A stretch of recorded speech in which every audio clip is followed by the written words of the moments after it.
Hey, welcome to our Tuesday Bliss Techniques meeting. It's nice to have you here. And let's get started. So, as we have been doing, we'll be having a guided practice and want to briefly explore intention as we have been doing. And I want to say a couple of things. One is that,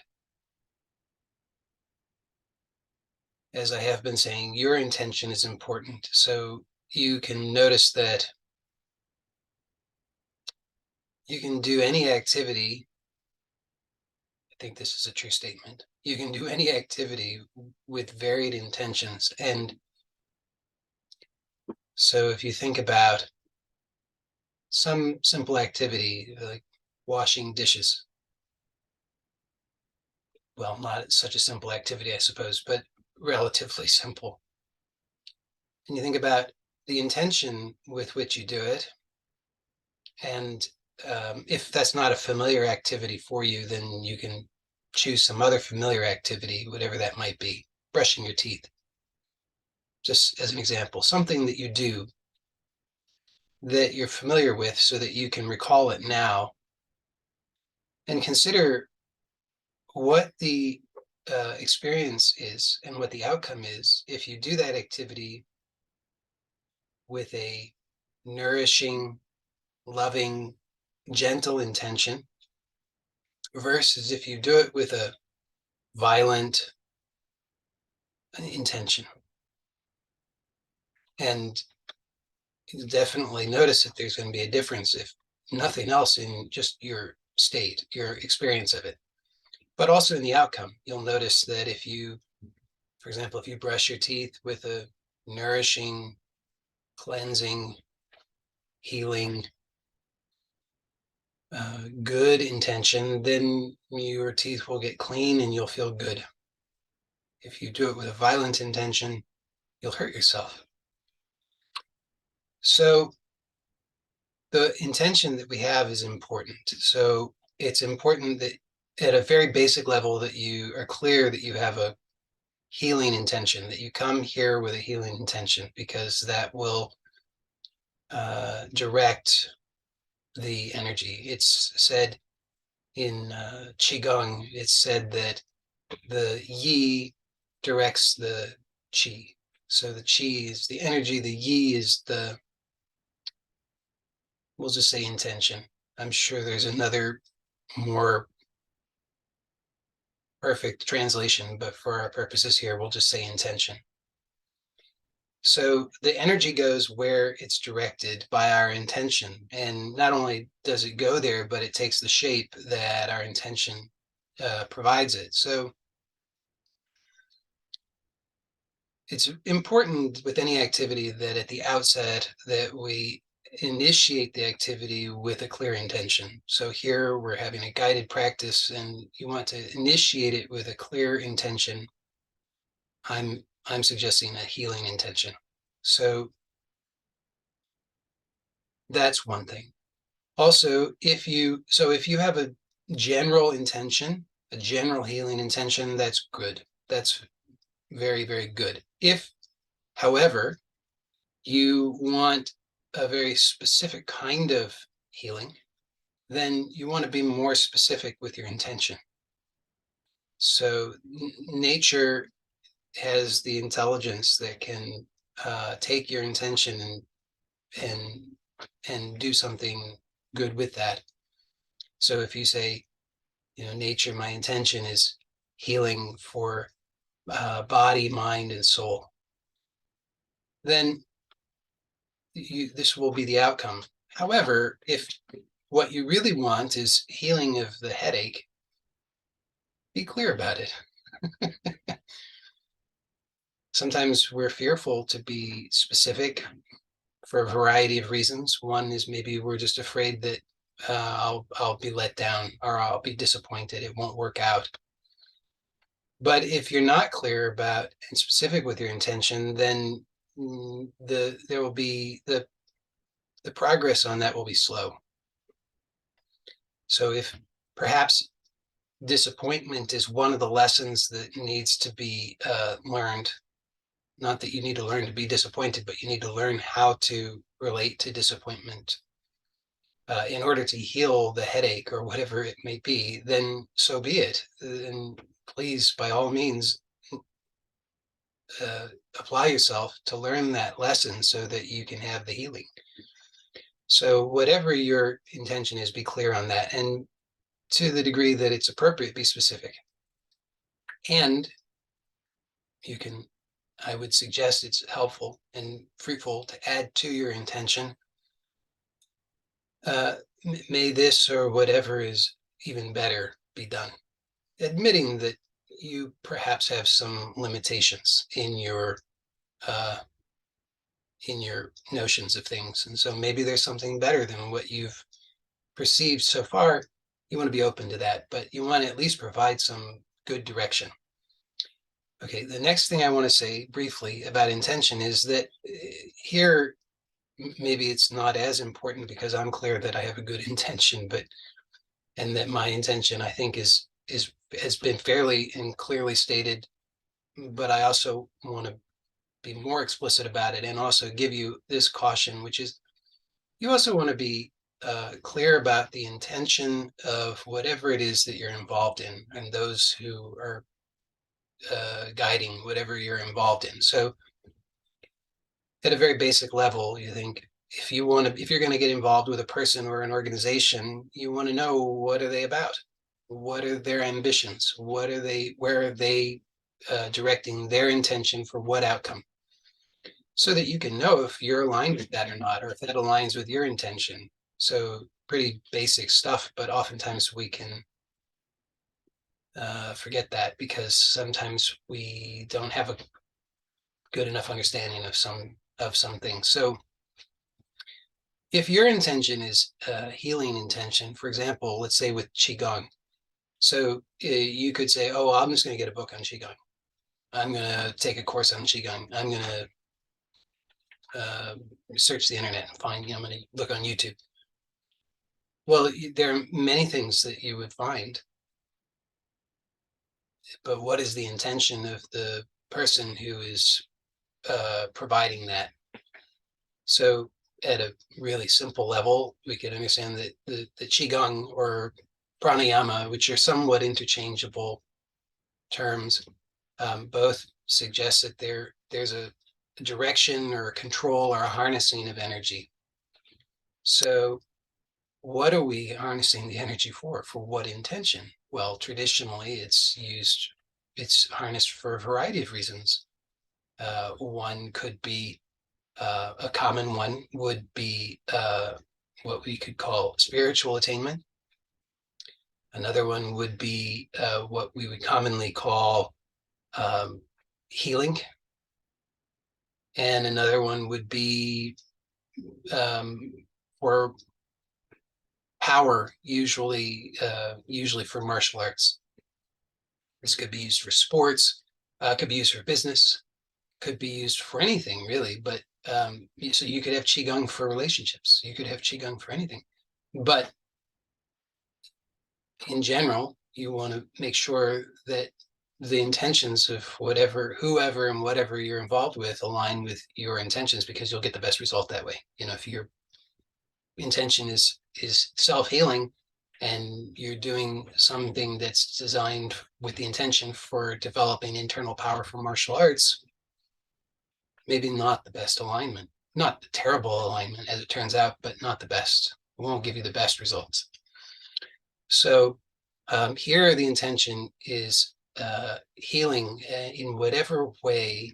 My intention is to provide something that offers you healing in whatever way that you most need it, and to be compatible with your intentions of self-healing.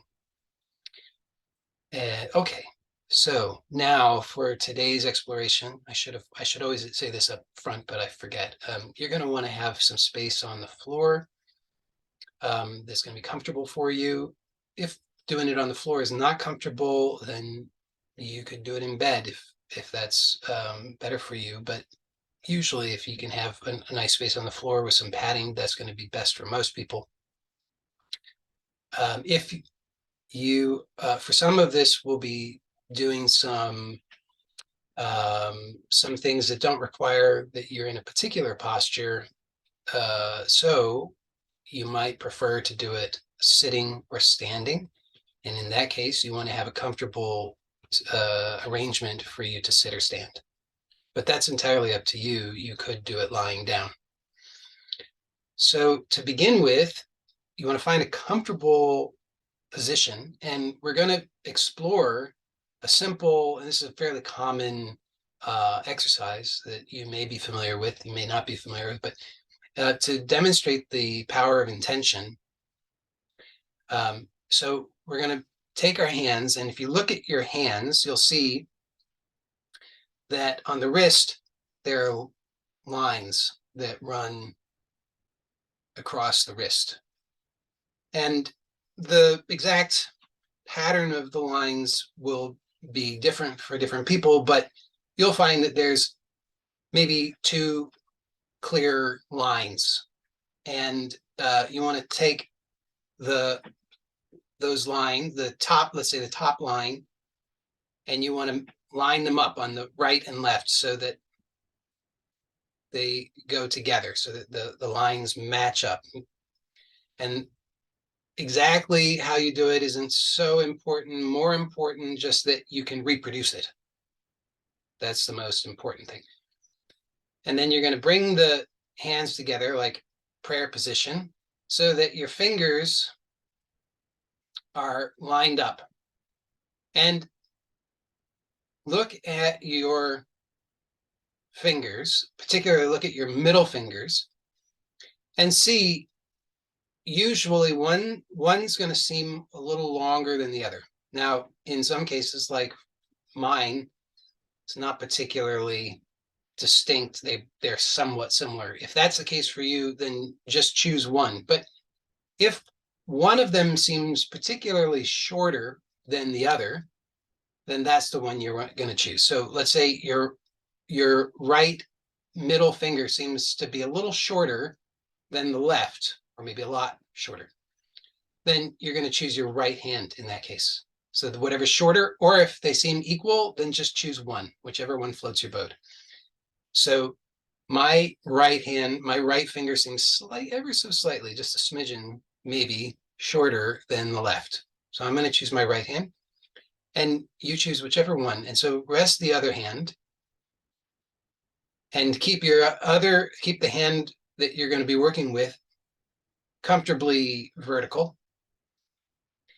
And I want you to just start to have the intention and visualize that your fingers, and particularly that middle finger of the hand that you're working with, is growing taller and taller. And as you do this, I want you to just completely relax.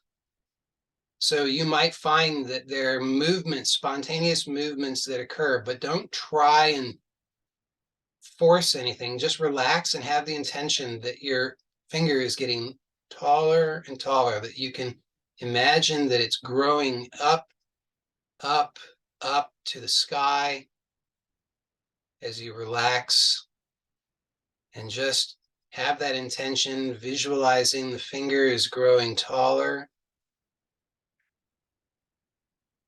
as you just relax.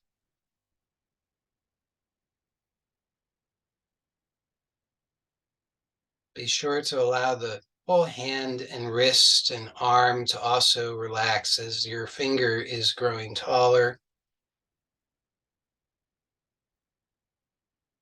Okay, and now let's bring the wrist lines together again, just as you did, and see what the result is. Now you can see, and I'm not cheating. You can see that, well, you didn't see what it looked like to begin with, maybe so clearly, but I'm not cheating, but my right finger is now, I would say, close to half an inch longer than the left. So for most people, you'll find that this has worked. If it didn't work, then you've got a lot of room for improvement. So look on the positive side, how wonderful things can be soon. So hopefully you discovered through this that indeed the length of your finger changed. Now, how could that be? Well, because think about it in Hannah's terms, we have this sensory motor amnesia, which means that we're contracting, we're drawing everything tighter, closer, so the joints get contracted, they get tight. But as we send our intention to allow for the finger to grow taller, then we're using the yi to direct the chi so that everything opens up.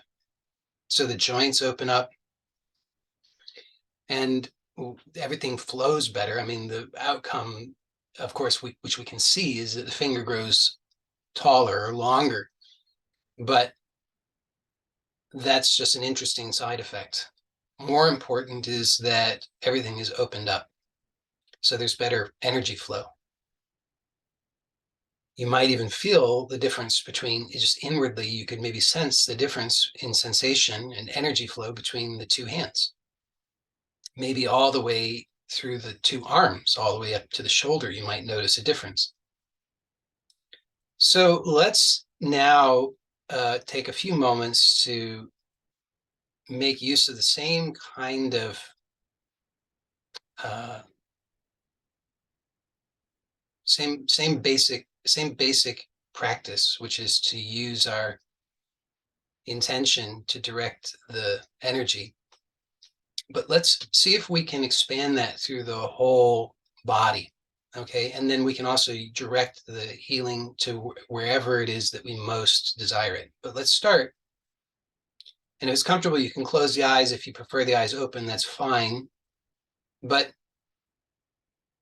breathe through the nose, and as you inhale, let me say the inhalation and exhalation should be completely relaxed and natural. So nothing forced, no big breathing, just relaxed breathing through the nose.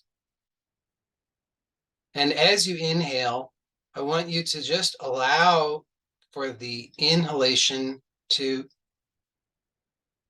expand all of the joints, to open all of the joints. So you can imagine, visualize that the energy, that fresh energy is coming into through your nose, descending down into the lower abdomen. And from there, it radiates out into the body and to all of the joints and just allows for all of them to gently open.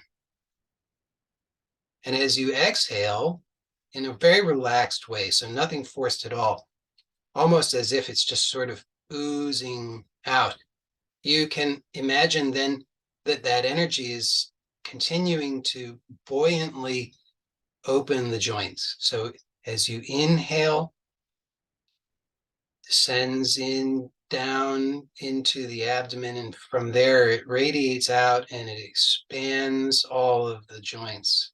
So then as you exhale, you feel that energy there still opening the joints.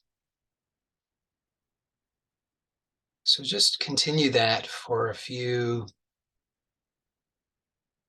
minutes.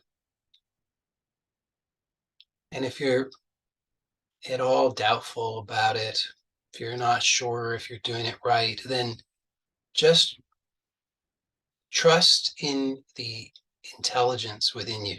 There's a natural intelligence. It's the same intelligence that, despite all of your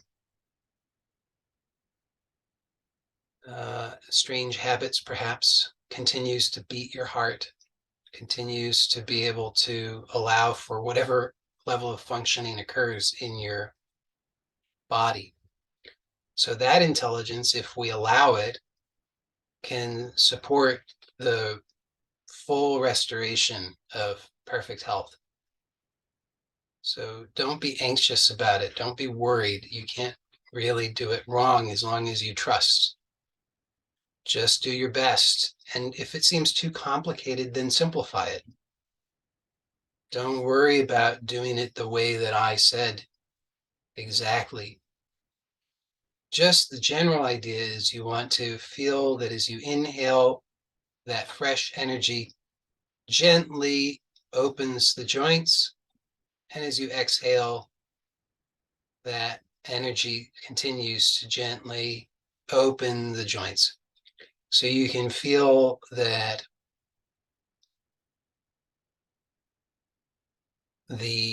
I'll suggest some joints to you so you can direct your attention there. So you can direct your intention to the shoulders. So allowing for the energy to gently open the shoulders.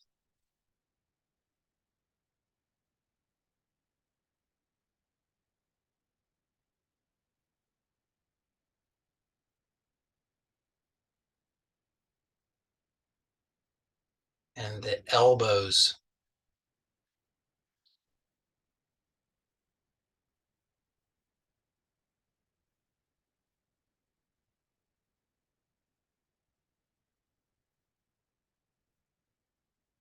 And the wrists.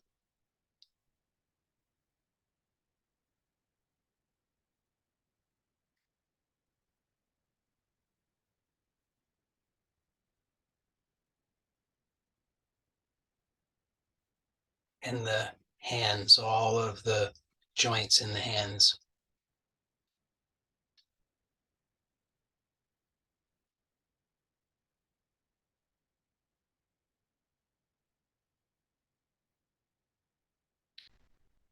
And then also the spine.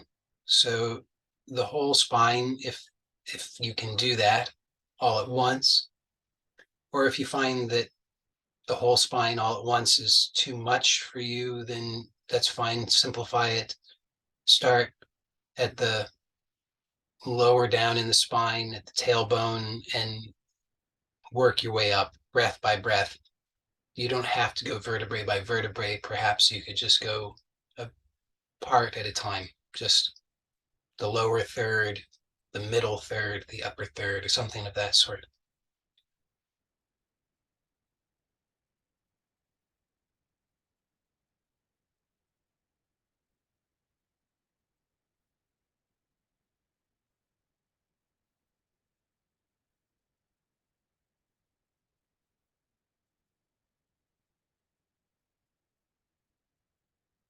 And then you can take a few more breaths and just direct the energy to wherever you would like it, wherever you feel that you need it.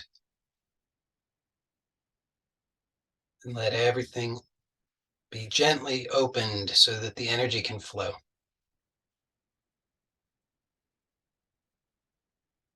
When we understand things more in terms of energy, it really is this great simplifier. We don't have to think about it so much. We can just feel and notice, where do I notice the kind of stagnation or blockage? Where is it uncomfortable? And just allow for the energy to flow and open so that there can be a cleansing and nourishing. So obviously we could take the rest of our time doing that, and that would be wonderful, but we're going to do some other things. So find your way, if you're not already on the floor, then find your way to the floor and lie down on your back and bend your knees and put your feet on the floor near to the buttocks, but not uncomfortably near.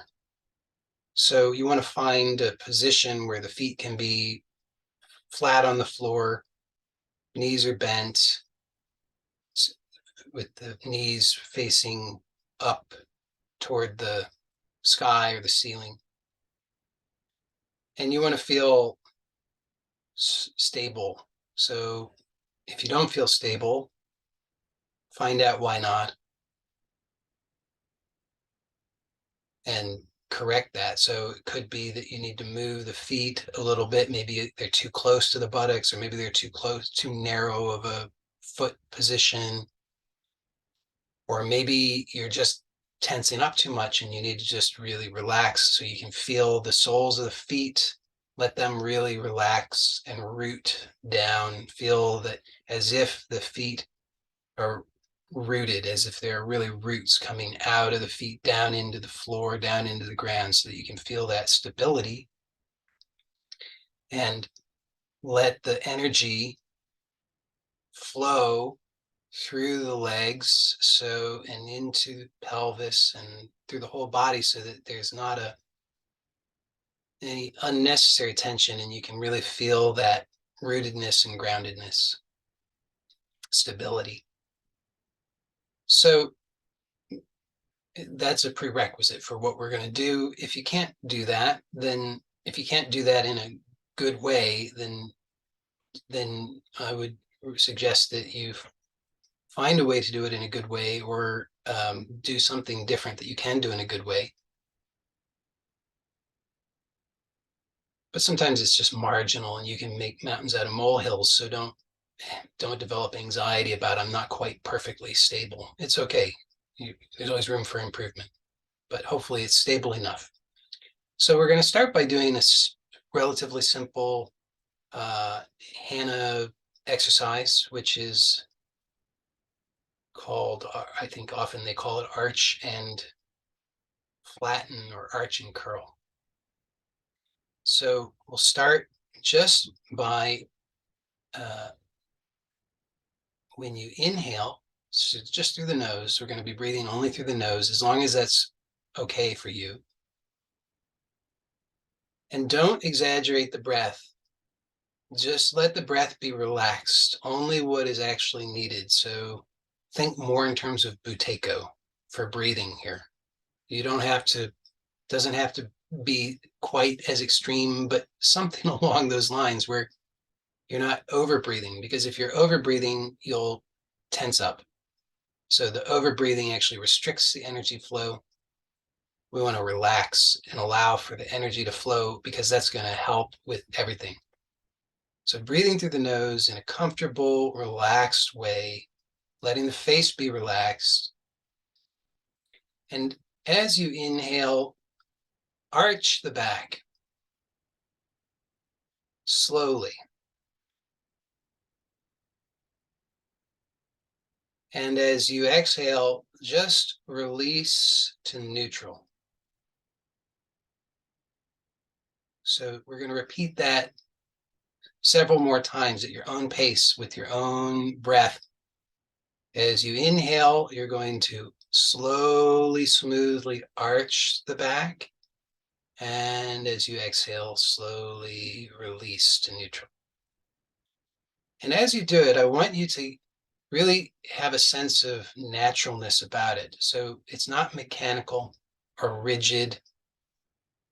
It should be like, it should have a sense of flow, as it like water, like just a gentle flow, or like almost like as if you were seeing something in a gentle breeze, blowing in a gentle breeze in slow motion. So it's very, very soothing, natural, and it should have that kind of flow and continuity to it. So you really want to see, can you allow actually for the energy that's connected to the breath to really be intimately connected to the movement, so it's all one flow. And when you really start to find this, you'll discover it's delightful. It's really, really wonderful. So as you're inhaling and you're arching the back, I want you to be aware if you have a tendency to tighten up on the front side of the body. Many of us do. So I want you to actually relax the abdomen.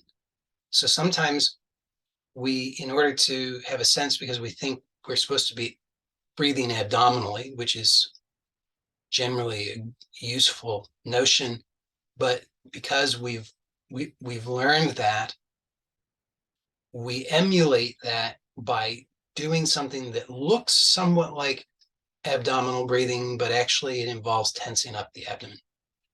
So we're doing the opposite of what we really want, even though it kind of almost looks like what we want. So we think we're doing the right thing, but we're doing the opposite of what we really want. So I want you to relax the abdomen. You'll notice, particularly, it could be lower abdomen or upper abdomen, but a lot of the time you'll find that there's a tension there. So you almost want to it's like almost allow for the abdomen to hollow out. It's almost like a reverse breathing almost. Even though it's not completely a reverse breathing, but it almost has a sense of it. So really just allow for relaxation. And it might seem maybe you're not sure exactly how to do that. Maybe you do know how to do it, maybe you don't know how to do it. Don't worry, just have a playful attitude toward it. You can have an inner prayer of, may I be guided in the best way to discover my optimum health. Guide me, direct me, teach me, show me, and just open to it. Don't worry about doing it wrong. Just be gentle and have a good intention and do your best, and then see what happens. So if you're happy doing that, you're welcome to continue doing that. If you'd like to progress to the next stage, then I'll suggest that to you. And remember, you can rest anytime, and you don't need to do what I'm suggesting if it's not appropriate for you. So please take good care of yourself and do what you need to do. For those who would like to, I'll suggest now you can come to neutral. And on your inhalation now, you're going to relax completely. And on the exhalation, you're going to curl the spine. So the opposite movement of what we just did, in a sense. Before we were arching, now we're going to curl spine, which means that the pubic bone is going to come closer to the chest, and the chest is going to come closer to the pubic bone. The lower back will press into the floor. Now, don't exaggerate the movement. I should have said this with the other one. This is true in general. Don't exaggerate the movements beyond what's comfortable for you. So you don't need to make huge movements in order to get good results. In fact, huge movements are oftentimes not going to give you the best results. Don't misunderstand that and think that you should only make the smallest movements possible, but something that it feels good and natural. So try finding what's the maximum range with zero strain, where you can feel that flow. That will give you a good range to work with. So somewhat like, you might think it's a bit like an abdominal crunch, getting a six-pack kind of thing. Don't think about it like that. There's something superficially that's similar to that, but if you have that notion, then you remember your intention directs the energy, which will determine the results. So even though you might think you want a six-pack, probably most of you live here don't, but some people will think they want a six-pack, but let go of that notion. What you really want is optimal energy flow and health. So feel into that level of it. Feel into the flow and the energy level, and start to notice that hopefully you were able to get a sense of that flow with the arching. Here, see if you can get it with the curl. So don't try to go for that maximum contraction. Actually do the minimum contraction necessary, the minimum effort, in order to produce this curl. And it might be very small movement. That's okay. This should be only what you can do without strain. Now, we're going to get to the head in a moment, but as you're doing this movement, just be aware that the head's going to, it has to move somewhat because the whole body's involved in the movement. So somehow the head, even if it's a small movement, the head's going to be involved in this. Usually or often the way that the head is compelled to move is not our best movement. And so just try to relax the head and neck. So just for now, it will get clearer to you in a moment because we'll do some other things that will make it clear. But for now, just be aware of the head and neck and just let them relax. So if the head and neck are tensing up, reduce the movement and slow it down so that the head and neck are not tensing up. So we're just curling and then coming to neutral. Curling, coming to neutral. Aiming to discover that same kind of flow. Now, if you need more time just with that one, that's fine. You can take your time. Or for those who would like to combine the two movements, you can do that. You can, as you inhale, you can arch. As you exhale, you can come to neutral and then go to the curl. And then as you inhale, you can come to neutral and then arch. So that is one possible flow. If that seems like too much to fit into the breath because it seems too fast, then what you can do is inhale and arch, exhale, come to neutral. Relax in neutral, inhale, exhale, curl.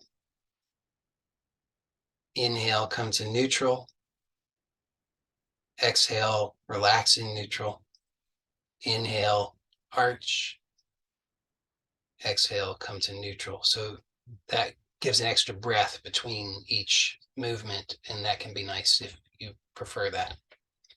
So if you would like to do that for a few breaths. And the same here, we really want to see if you can feel that flow throughout. So ideally, you can feel the continuous flow throughout.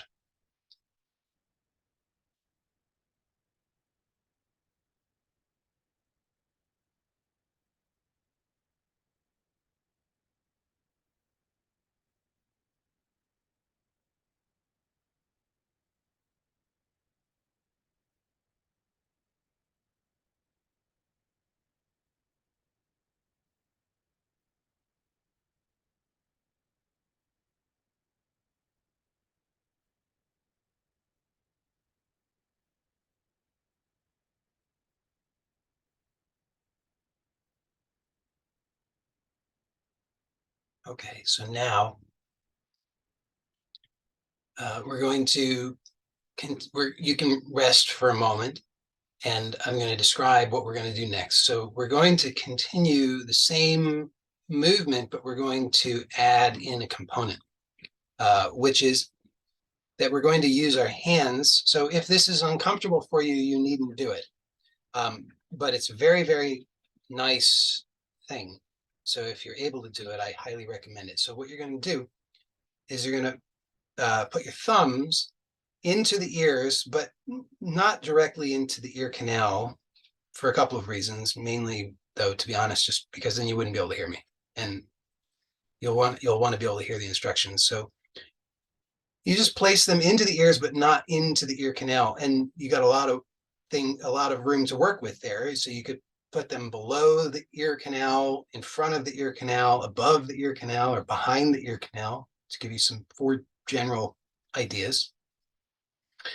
And then you're going to take the rest of the fingers and you're going to place them behind the head so that they are, and you can play around and find the position that works best for you, but I'll recommend to start with, you're going to put the other fingers at the base of the skull. So hopefully you find that you're able to do this because as I say, it's very, very nice. And if you can't do it, then obviously don't. But what you're going to do is you're going to keep the hands in this position, and you want to relax your arms as much as you can. So I guess if you find that you're not comfortable releasing the arms all the way down, then maybe you would find you want something. I should have given this, I didn't think about it in advance, but maybe you would want something under the elbow, like a cushion or pillow or something like that. So that's an idea for those who find it difficult to really relax the arms all the way down. But now, with the hands placed there, you're going to do the same movement, the arch and curl. So as you're doing it, the key here is that you want to allow your hand placement to help you to become aware of habits, unhelpful habits that you have of tension in the head and neck. So as you are arching, you want to allow for the head and neck to lengthen. So naturally, the neck will lengthen, which means that it will push a little bit into the hands. It will push a little bit into the floor.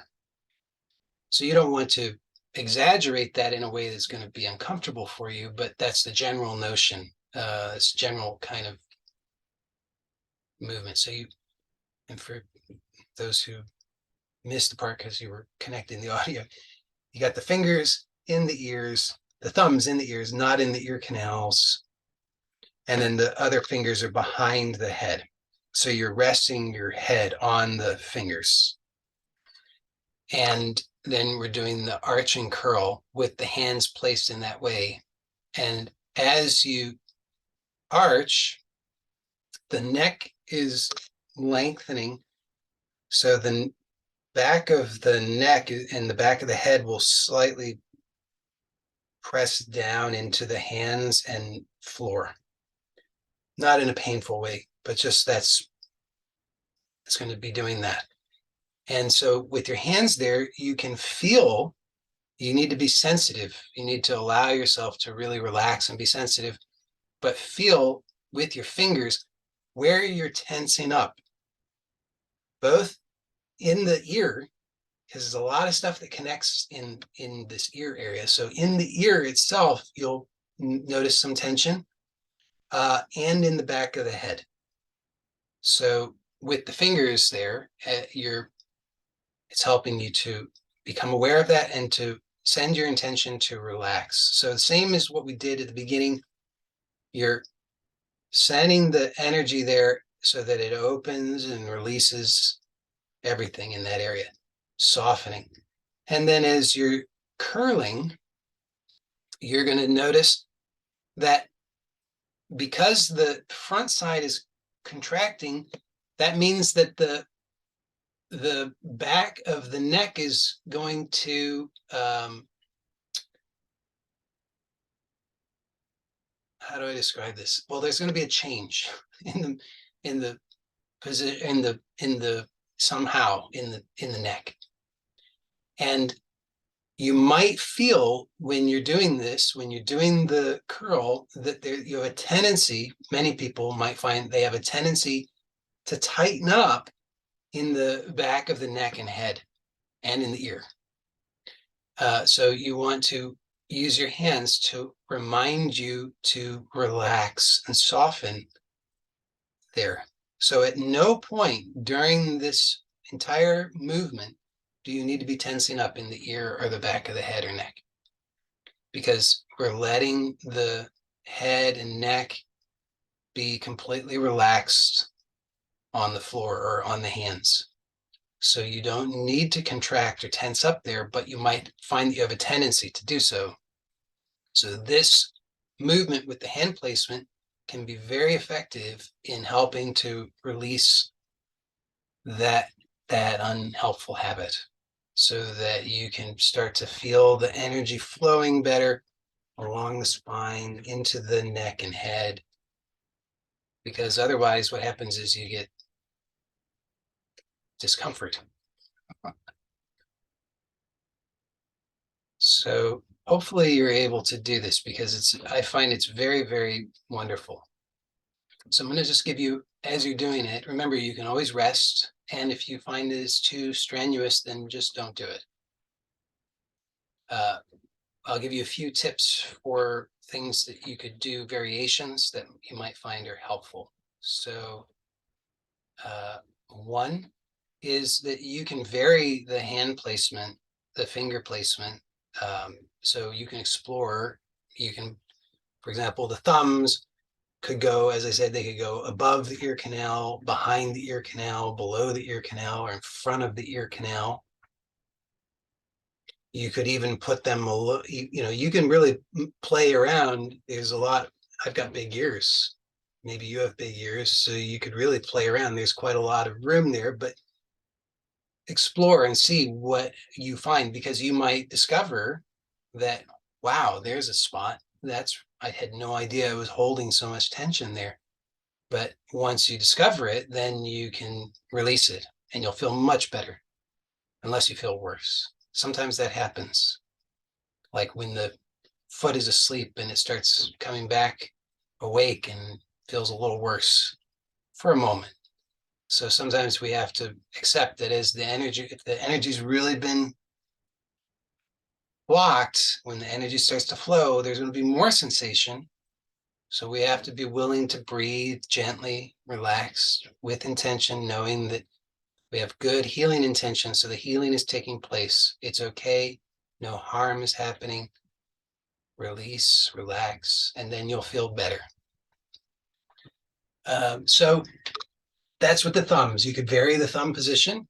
You could also vary the other fingers. So you could move them a little higher up on the head, a little lower down onto the neck, a little further apart from the spine, or a little closer right onto the spine. So you can vary that and see, because you'll have different, there'll be probably a lot of stuff there. Be hard for me to imagine somebody living in a modern context who doesn't have stuff there. So you can play around with those placements.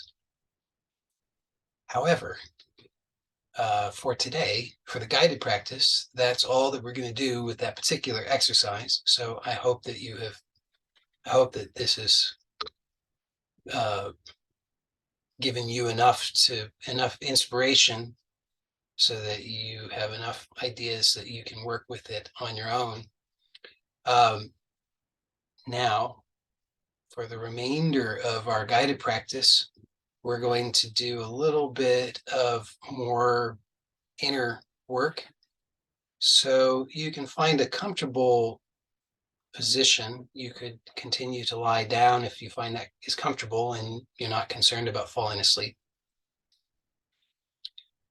Or you could find a different position. You could sit, would be a more classical way to do the exercise that we're going to do now.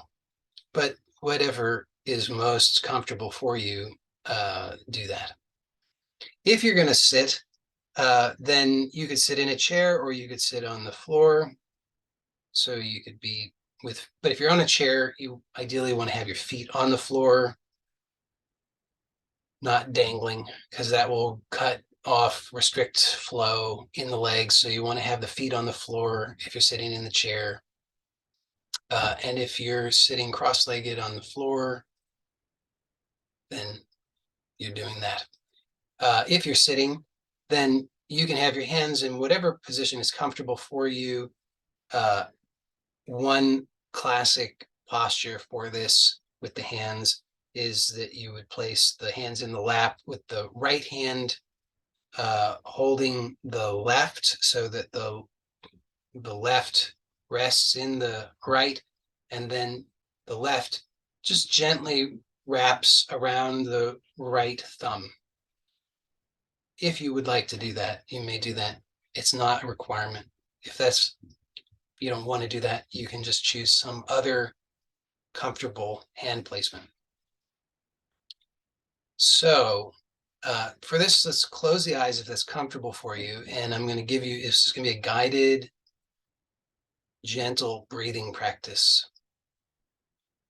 So hopefully you are convinced that of the healing power of intention and energy. So this is, in a sense, one of the most powerful healing practices. So you're going to breathe through the nose as long as you're able to do so.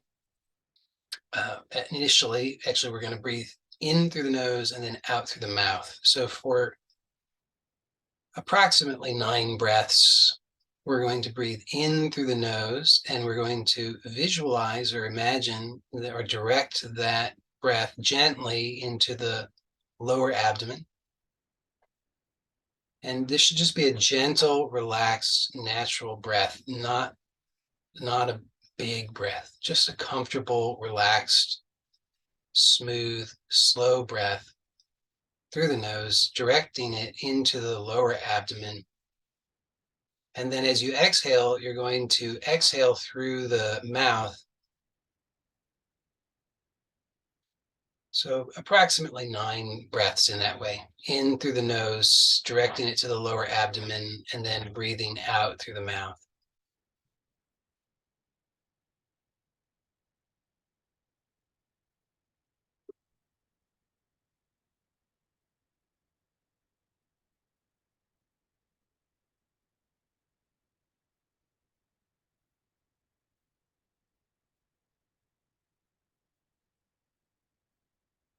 And as you're doing this, really notice the low-hanging fruit and just relax whatever is unneeded, and allow for that fresh energy that is coming with each gentle inhalation to open the joints and give buoyancy to the body that's natural.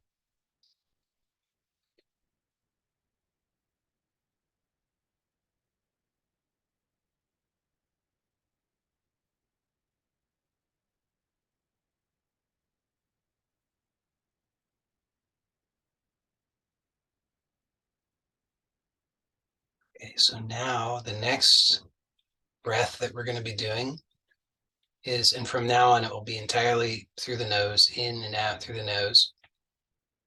We're going to inhale through the nose and imagine or direct that to the heart. And then as you exhale, direct the energy to the lower abdomen.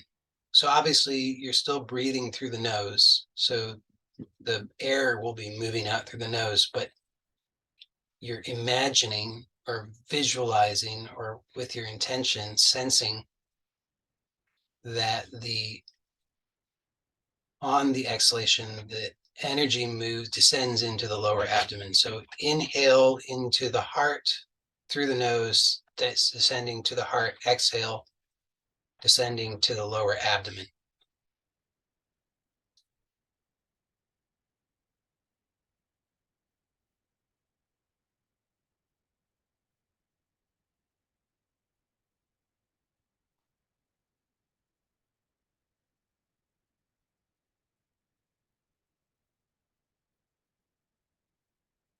Remember, it should just be a relaxed breath, not trying to breathe in the largest way. It's just a gentle, relaxed, comfortable breath.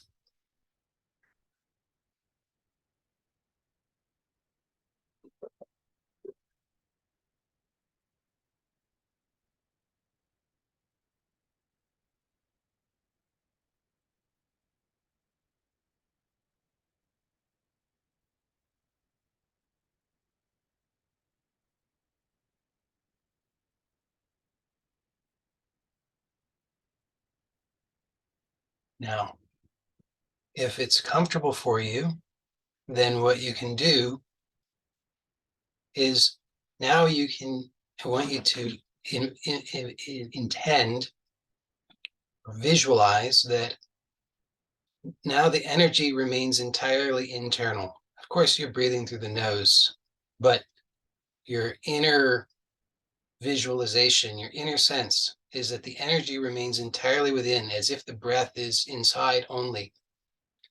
And as you inhale, it moves up from the lower abdomen to the heart.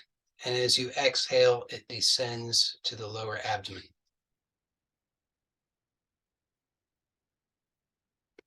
So you're breathing through the nose, but your inner sense, your intention, your visualization is that on the inhalation, it moves up from the lower abdomen to the heart. And as you exhale, it moves down to the lower abdomen.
And then if it's comfortable for you and you would like, then you can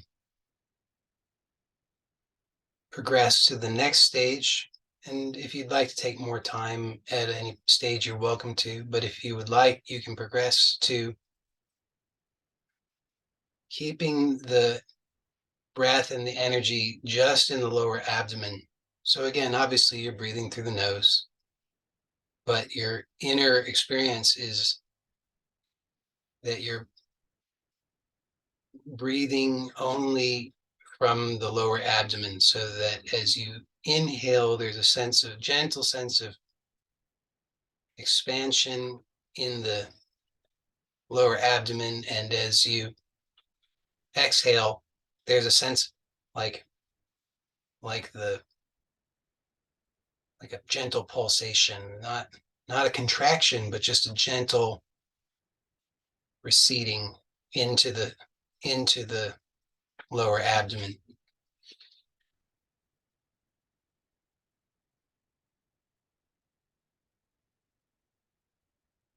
And for this stage, you want to be aware of the front and the back, so that that gentle pulsation is gently expanding both the front and the back side, so that maybe you could at least imagine that if somebody was to put their hand on the one hand on the front of your abdomen and one hand on the back, that they would perceive that both sides are gently moving out and in. Front side will move more than the back side, but that's the general sense that you want. So this is called lower dantian breathing. And when you breathe in this way, it's said to be it's very healing for the whole body. And then it also is particularly healing for the kidneys. The kidneys are associated with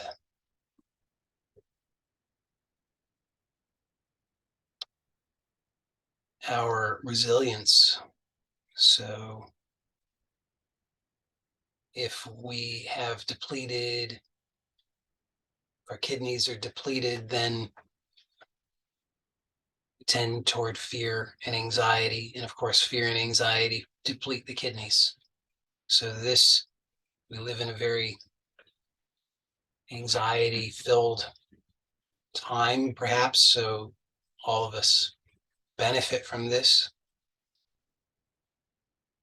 So it's very, very nourishing and restorative. You can see it hasn't quite worked for me, but it will turn your gray hair back to its original color.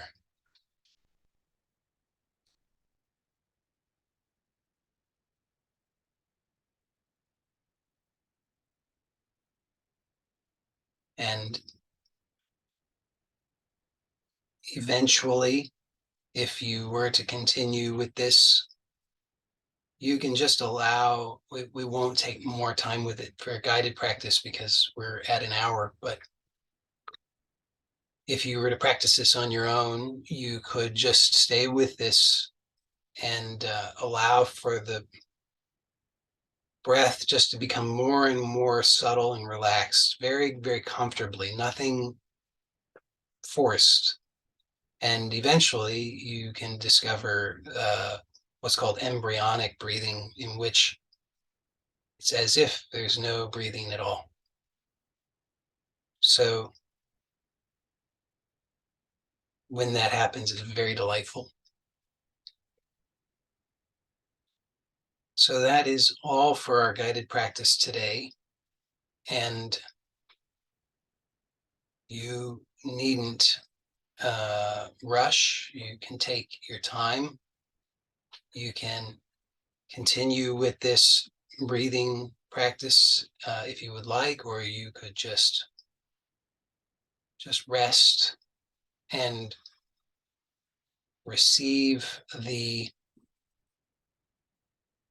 all of the healing and nourishment of this practice.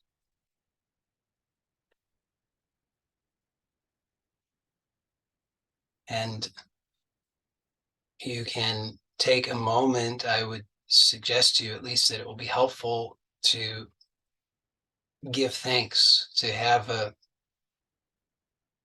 inner acknowledgement of the support, the tremendous support that nature offers you, the support of this guided practice, the fact that this exists, that you know about it, that you discovered it, that you've participated in it. All of this has been organized and arranged for you by nature. So have a moment to express inwardly your gratitude. Thank you for this healing. Thank you for the support. Thank you for all of the gift of this life. Thank you for the blessings.